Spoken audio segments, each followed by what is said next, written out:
Joining us now is Police and Crime Commissioner for Staffordshire, Matthew Ellis, who supports the change in the law.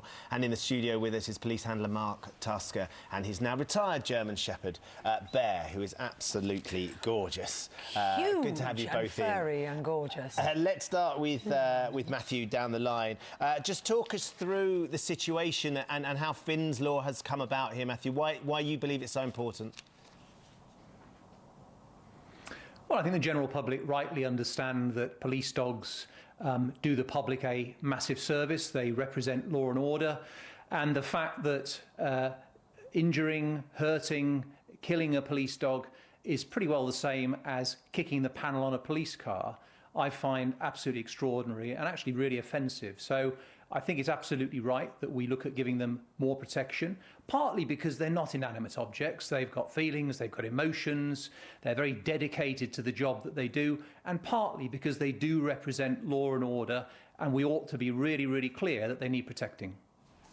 So you don't want people to treat an offence towards the dog any more casually than if they were attacking the person. I suppose what some might argue is, well, hang on, this is getting out of control. This is too much Walt Disney. We're starting to treat animals like people, and it's very, very different.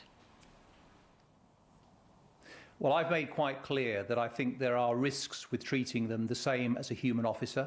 I think a lot more research needs to be done to understand what those potential risks are, but I'm absolutely clear that treating a police dog, doing its duty, which it is dedicated to, and then treating that crime of injuring a police dog the same as kicking the panel of a door or breaking a window on purpose, that is entirely wrong. So I think it needs to be an aggravated offence, and I would be very supportive of some sort of custodial sentence being there if indeed the injury was particularly bad. But I think that there needs to be a raising of the protection, partly because it's the animal and partly because of what the animal represents. Yeah, I have to say, Matthew, majority of our viewers absolutely in agreement with you. Sharon Mills, police dogs and police constables are part of the same team. They do the same job and should be treated the same.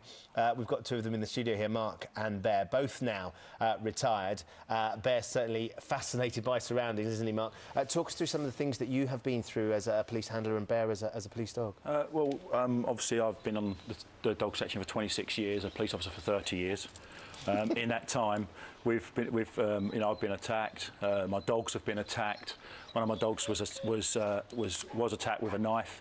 Unfortunately, the injuries were you can get up there. Bear, you're going on my sofa now. Seriously, Bear, let's think about this. You've got black hair. It's a white sofa. The injuries were slight. I say injuries. It wasn't damage. So I'm fortunate. But the reason for this petition is to give police dogs and police horses a correct offence. It's not appropriate in this day and age to call it damage. If you ask a member of the public to describe their possessions, they would talk to you about their house, they would talk to you about their watches, their cars. Yeah. They wouldn't talk to you about their pets. If you ask a police chief constable to describe his property, he would describe his stations, he would describe his cars. He wouldn't say, oh, and I own 34 police dogs and 24 horses. So you think that if people attack the dog, they know they're doing something more cruel, more violent than if they were, as you say, to damage a police car, which you don't want either. How does it affect your ability to deal with a threat? The fact that people go for the dog, would it worry you that they might be more likely to go for you? Well, how would it affect your actual doing of the job, this change in the law? Well, I think it would be a positive move. I mean, just to reiterate, from my point of view, it's not a property, it's not an animate object. If you kick or stab a police dog, it yelps. Yeah. It's a living, breathing thing. If you kick a car door, it might thud. If you smash a window, it'll smash. It doesn't go ouch. The only emotion will be when the householder comes out in the morning and sees the damage. There's no damage. This is a living, breathing animal. Whereas you, as a police officer, would be affected by that attack, wouldn't you? Yeah. Now, I want to check. Bear's okay because he clearly is very. He spotted excited. Richard Arnold, basically. We all find that distressing, Bear. Don't you worry about that. But Bear's retired he's now. hiding. Common response from many celebrities. How is Bear now in retirement? And he's loving it. He's with family. Yeah. Can I just talk about the petition? petition and how to sign it? You can. If you'd like to, Okay. yeah. So obviously we would like we are at about 79,000. We need to get to 100,000. The way that people can help us is by signing the petition. Is getting onto Facebook. Is getting onto Twitter. It's a very, very quick form. It's your name and an email address. You'll get an email sent back to you. You click on that. It's As confirmed. simple as that, and it's done. Right, Please so do share. that, and Please that share. will So if you help. get it to 100,000, then they can Brilliant. debate We it. want to smash it through. We want to Yeah. smash it through. You're going to bring you and Bearer back, aren't you? Correct, Later on in yeah. the show, so we'll talk a bit more for you about that Maybe in it's a moment. I can't work out whether it's Richard I think or it's the the croissants. aftershave, isn't it? It's one or I the think other. It's Richard's aftershave. Cockapoo. Did you? Oh, it could be that. There you go. He doesn't like. They're toy dogs, as far as he's concerned. They're not real That's dogs. no dog.